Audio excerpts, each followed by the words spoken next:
तो दोस्तों, स्वागत है आपका हमारी नई वीडियो में। हम आपको भूत प्रेत और पैरानॉर्मल से जुड़ी कुछ ऐसी सच्ची स्टोरी सुनाते हैं जो कि लोगों के साथ घटी होती है।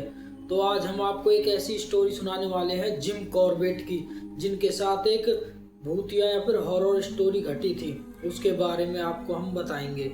तो पहले स्टोरी शुरू करने से पहले अगर किसी ने हमारे चैनल को सब्सक्राइब नहीं किया तो हमारे चैनल को लाइक करें, शेयर करें, सब्सक्राइब करें, छोटा सा कमेंट जरूर छोड़ कर जाएं, जिससे कि हमको भी मोटिवेशन मिल सके आपके लिए अच्छी और नई स्टोरी नरेट करने का। तो स्टोरी सुनाने से पहले मैं आपको जिम कॉर्बेट के बारे में बताना चाहता हूँ कि जिम कॉर्बेट थे कौन।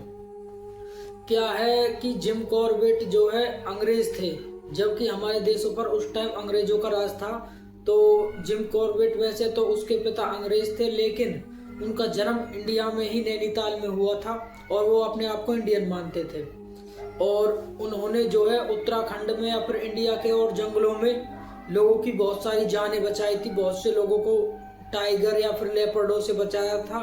बहुत से लेपर्ड या टाइगर उन्होंने मारे थे जो कि मैन ईटर बन गए थे, जो कि लोगों को खाते थे। तो एक दिन क्या कि एक बार जंगल में, वहाँ जिम कॉर्बेट जंगल में, उसका नाम उस टाइम तो जिम कॉर्बेट नहीं था, अब धर दिया जंगल का नाम जिम कॉर्बेट उन्हीं के नाम पर। तो उस टाइम वहाँ पर जो आसपास के गांव थे वो बहुत ही ज्यादा परेशान थे एक तेंदुए के चलते हुए, क्योंकि वो तेंदुआ दिन दहाड़े घरों में घुस जाता था और लोगों को उठा कर ले जाता था। तो गांव वालों की मन में उसकी दहशत इतनी थी कि वो दिन में ही अपने घर से निकलने से डरते थे और शाम के कम से कम 5 या 6 बजे ही पूरे गांव में सन्नाटा हो जाया करता था। कोई भी गांव से एक बच्चा भी बाहर नहीं निकला करता था। तो उस टाइम की ये बात है। तो ऐसे ही करते करते साल 1.5 साल गुजर गए। गांव वाले धीरे धीरे गांव वाले खत्म होने लगे। तो गांव वालों ने सोचा कि यार ये तो बहुत ही ज्यादा मुश्किल हो जाएगा, गांव सारा खत्म हो जाएगा ऐसे ही। तो हमको क्या है, जिम कॉर्बेट को बुला लेना चाहिए, वो हमारी मदद कर सकते हैं क्योंकि वो बहुत ही बेहतरीन शिकारी हैं। तो उन्होंने कैसे न कैसे एक बंदे को भेजा अपना लेटर लिखकर, और वो जिम कॉर्बेट के पास गया। उस टाइम जिम कॉर्बेट की जो ड्यूटी थी, जॉब थी, वो कलकत्ता में चल रही थी। वो एक कंपनी में जॉब भी किया करते थे जो कि अखबार छापने वाली कंपनी थी। तो उन्होंने उससे कांटेक्ट किया तो जिम कॉर्बेट को छुट्टी मिली वहां से और जिम कॉर्बेट निकल गए वहाँ पीलीभीत की तरफ, क्योंकि वो पीलीभीत ही पढ़ते थे। वहां पर जो नेशनल पार्क है उस टाइम पीलीभीत के नाम से ही बहुत सी जगहों को जाना जाता था। तो उसके आसपास के गांव वाले जो है पीलीभीत में ही आते थे।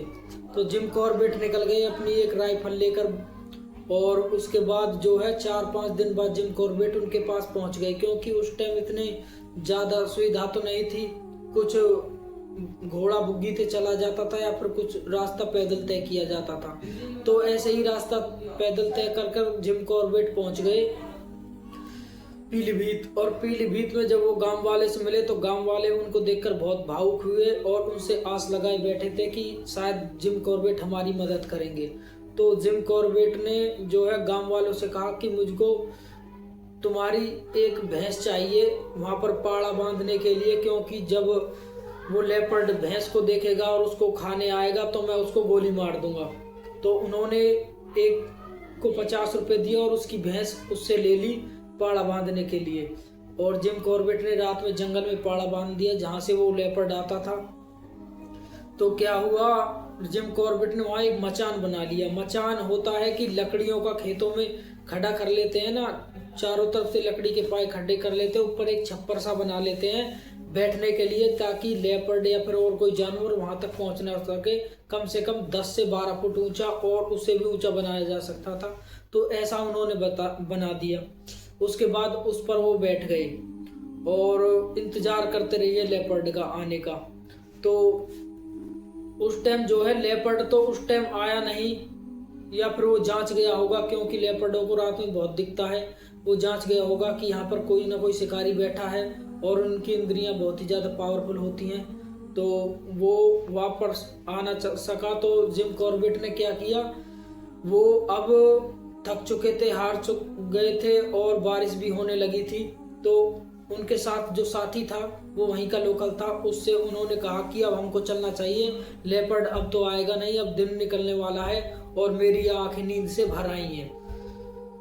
और मैं सफ़र का थका हुआ भी हूँ। तो उसके बाद वो आदमी जो है जिम कॉर्बेट को जंगल में ही एक सरकारी दफ्तर बना हुआ था वहाँ पर ले गया, और कम से कम जहाँ उन्होंने पाड़ा बांधा था उससे कम से कम 20 या 25 मिनट की वो दूरी पर था।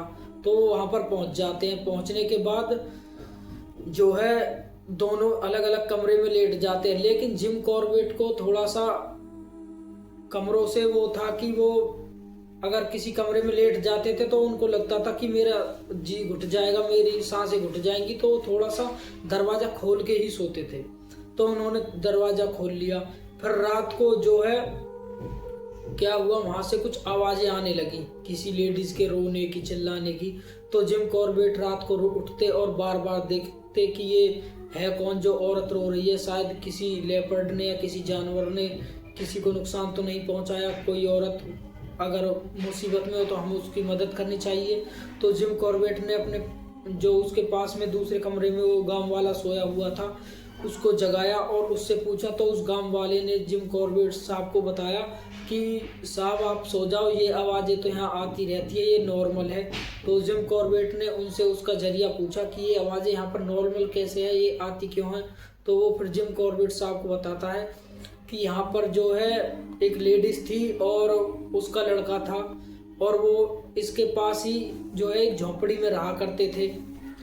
और वहाँ पर जो है एक टाइगर ने रात को उनको मार दिया, और रात को बहुत देर तक तड़पते रहे, चिल्लाते रहिए, कम से कम 1.5-2 घंटे। उस टाइम वो पूरे मर रहे नहीं थे, तो टाइगर उनको जख्मी कर कर चला गया था। बाद में वो जब मर गए तो टाइगर ने उनको खा लिया, और किसी भी गांव वाले ने उनकी मदद नहीं की, और उनकी आत्मा यहाँ पर भटकती हैं। तो जिम कॉर्बेट साहब इतनी उनकी बातों पर तो ध्यान नहीं देते, वो इन चीज़ों पर ज़्यादा विश्वास नहीं करते थे, क्योंकि उनका जो काम था वो रात का ही था, और उन्होंने आज तक भी ऐसी चीज़ें कभी नोटिस नहीं की अपनी पूरी ज़िंदगी में, पूरे करियर में।